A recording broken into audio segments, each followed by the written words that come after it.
When the German commander was told to surrender, he answered simply, "You'll have to kill me." General George S. Patton accepted the challenge. 12 hours later, the fortress was silent. September 1944, Eastern France. American forces had surrounded a German garrison dug into a fortress position.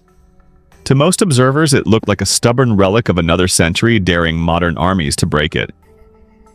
Thick stone walls, elevated ground, machine guns and artillery positioned to rake every approach. The kind of position that suggested delay, negotiation, or an expensive siege. To General George S. Patton, it looked different. Not like resistance, not like symbolism. It looked like friction. Something in the way of momentum, and therefore something that could not be allowed to remain. Inside the fortress were roughly 1,500 German troops, quartered in cold stone chambers that amplified every footstep and every shouted order. Supplies were tight. Morale was thinner than the walls suggested.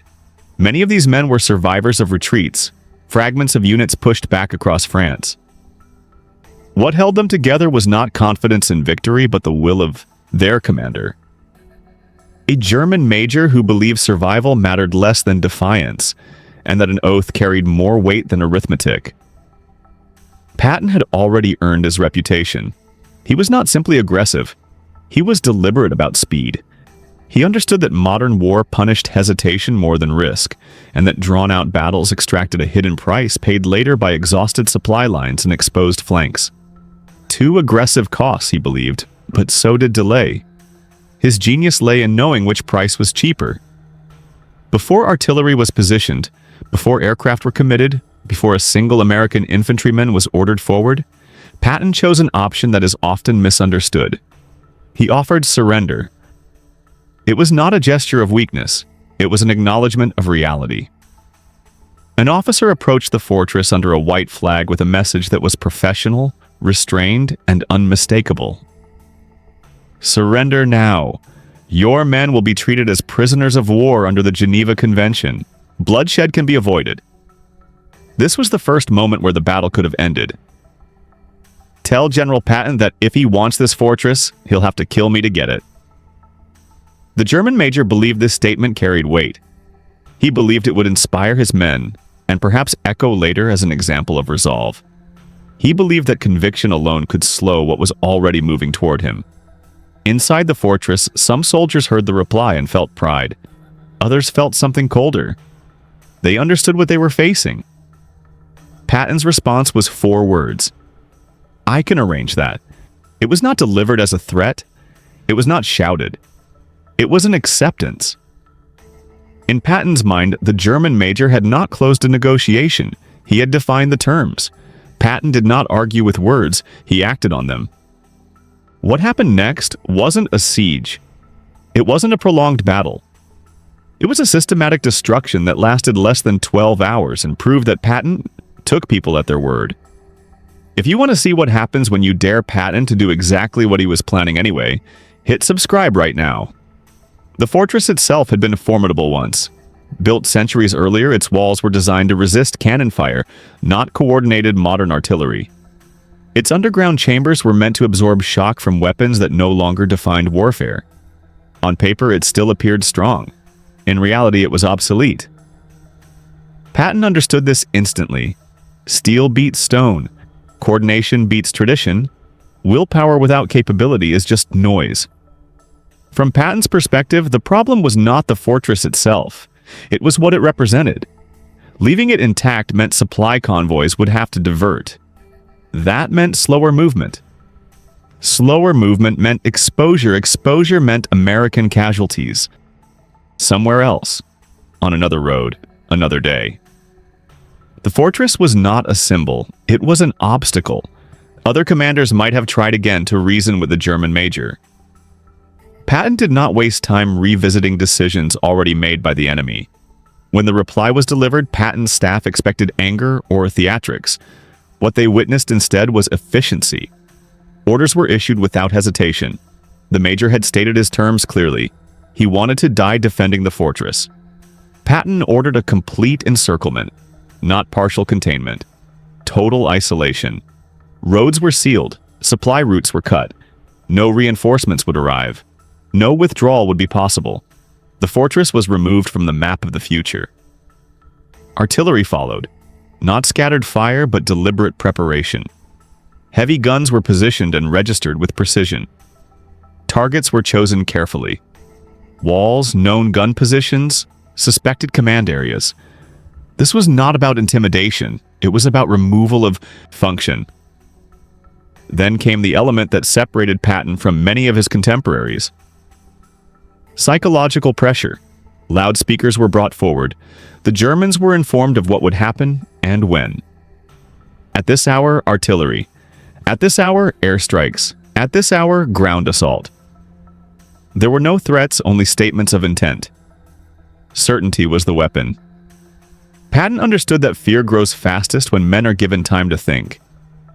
The assault would begin at dawn, not for tradition, but so the garrison would spend the entire night awake, listening, calculating, waiting.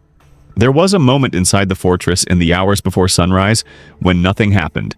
No shells, no aircraft, just the sound of breathing in stone corridors. The assault began at dawn, not because dawn attacks are traditional, but because Patton wanted the Germans to spend the entire night knowing what was coming. When the first shells landed, they struck exactly where promised. Repeated impacts collapsed sections of wall. Dust and debris filled the air. Defensive positions were crushed methodically.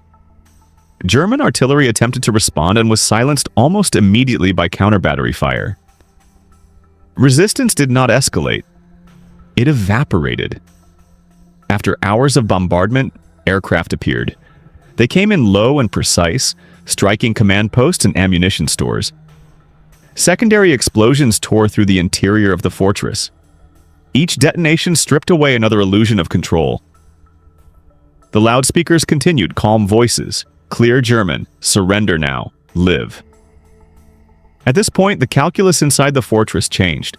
Small groups of German soldiers began to surrender. First a few, then dozens.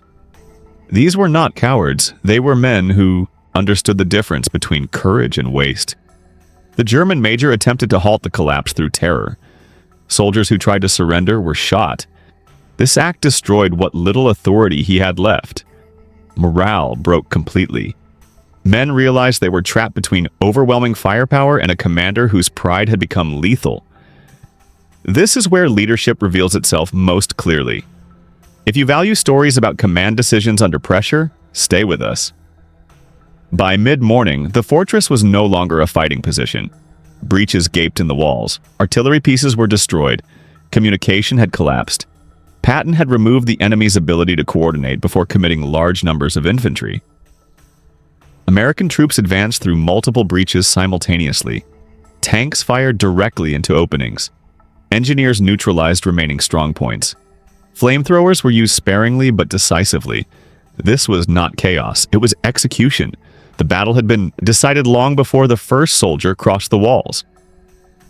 The loudspeakers moved forward with the advancing troops, repeating surrender appeals. Resistance became fragmented, then disappeared. The major says we have to kill him. Let's not disappoint him. The German major was found barricaded in what remained of his command bunker with a handful of loyal men. When American troops breached the position, he raised his pistol. An American sergeant fired. The shot was immediate. The outcome final. The major had said Patton would have to kill him. That's exactly what happened. With their commander dead, the remaining German soldiers surrendered almost instantly. Orders had held them together.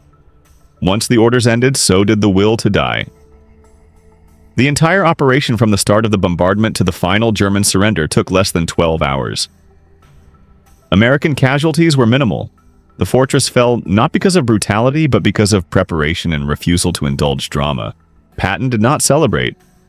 He toured the ruins without speeches or ceremony. To him, the outcome was confirmation, not triumph. Wounded German prisoners were treated alongside Americans. This was not mercy. It was discipline. Patton believed ruthlessness belonged only to combat. After victory, restraint returned. Word of the fortress spread quickly. American soldiers understood something important. Their commander did not gamble with their lives. He ended fights decisively. German commanders understood something else. When Patton offered surrender, it was not negotiation. It was the final opportunity before destruction. Some later admitted they surrendered elsewhere specifically because they had heard what happened here. The fortress accomplished nothing by resisting. It delayed nothing. It changed nothing. When you make dramatic statements, you'll have to kill me over my dead body. I'll never surrender. You'd better be prepared for your opponent to take you literally, because some people will. Because with Patton, challenges weren't deterrence, they were permission. Do you think Patton should have tried harder to avoid killing the Major? Or was the Major's death his own responsibility? Which part of his story stayed with you?